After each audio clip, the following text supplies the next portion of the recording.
over 1,200 kilometers away, and the Bible does not account for any such journeys. But that is what Islam believes. The problem is this. As far as the history of the Kaaba as a phenomenon is concerned, it predates Muhammad by a few hundred years. Prior to that, we have no record of it. It was really originally a center of pagan worship, the main god Hulda being the moon god, and perhaps accounting for the leftover of the emblem that you find so much in Islamic art, that is the crest of the moon. Could it be that it was built by Adam? No, I don't believe that.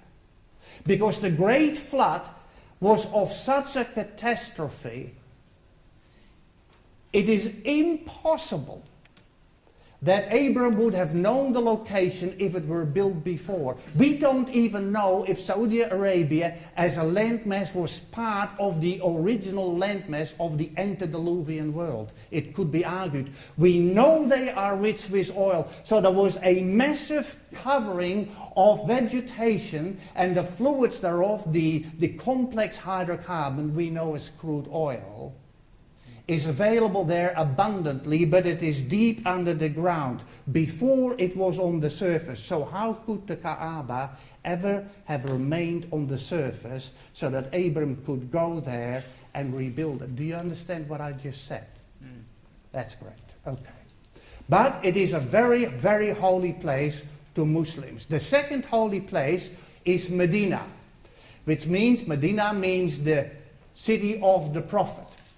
A massive, this is an incredibly sized mosque. These are so big, they are so great. And of course the third most holy site we are more familiar with, which is the Dome on the Rock, the Mosque of Omar, the Qubat as-Sakhra. They're right on the Temple Mount, or where once used to be the Jewish temple. This is the most hotly contested piece of real estate in the world. You understand that? It's a beautiful building. I've been in there many times, so much that some of my Muslim friends said, "Oh, you are turning into a Muslim." And I said, "No, that's not likely." But I love the rocks that were there. I used to go to the Al-Aqsa Mosque, which is on the left-hand side. You can't see it. The Mosque of Omar was built in about 690 AD. The Al-Aqsa Mosque some 15 to 20 years later. It's a beautiful site. But it is the one trigger that could cause so much havoc in this world. And as I said, it is a most desirable piece of real estate for Muslims who control it, who have it, despite Israel conquering East Jerusalem in 1967. And of course Christians have a great interest there as well. And that is the Mosque of Omar. We might come back to that. And though there are 7 basic beliefs shared by all Muslims, and you need to know them, let's have a look. Believe in God, the only one worthy of all worship.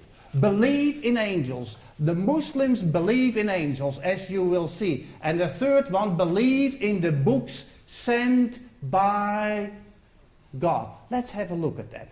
Let's have a look at the books sent by God. There are the scrolls of Abraham, the Suhuf Ibrahim. Ibrahim is a very, very common Islamic name.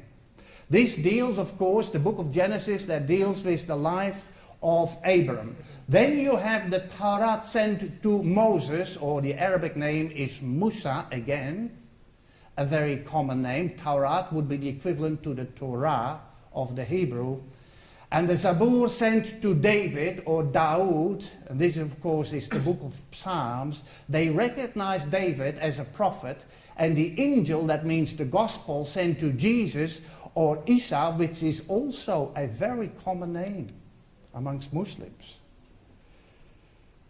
It's very interesting. We have certain things in common, and we'll look at that. And so we have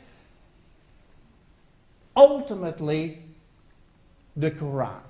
Now the Quran, which was the last book sent to mankind by God is the most authoritative and the ultimate, and corrects, of course, each and preceding, what shall I say, book as it is sent by God. You see, if you ever have tried to share, to discuss, to compare your belief with a Muslim, invariably sooner or later, you will find that they believe that the Jews have changed the Old Testament, because that is their Bible.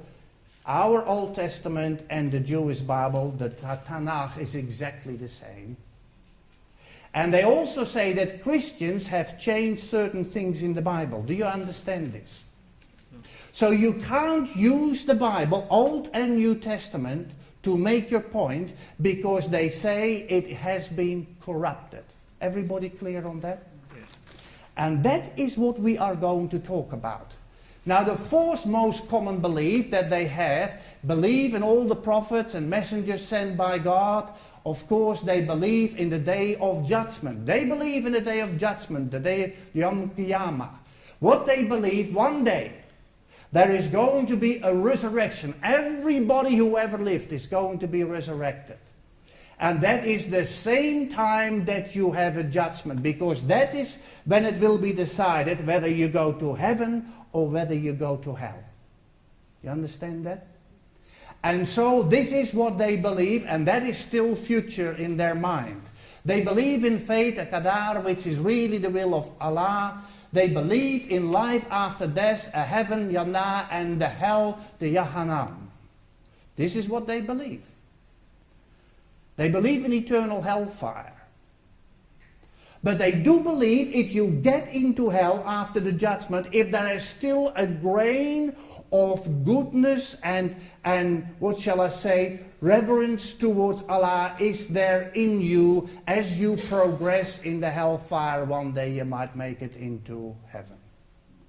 And most Islamic believers believe that there is a time of suffering between the day you die and the day of the resurrection, which is the day of judgment. They teach that there is a consciousness after death, and depending how your life was, how you will spend that time in contemplation, which can be very agonizing if you haven't been very good, you see. And so as we continue here, pillars of Islam are 5. The first one is the Shahada. That is the creed, the Islamic creed. There is no God but Allah, and Muhammad is his messenger.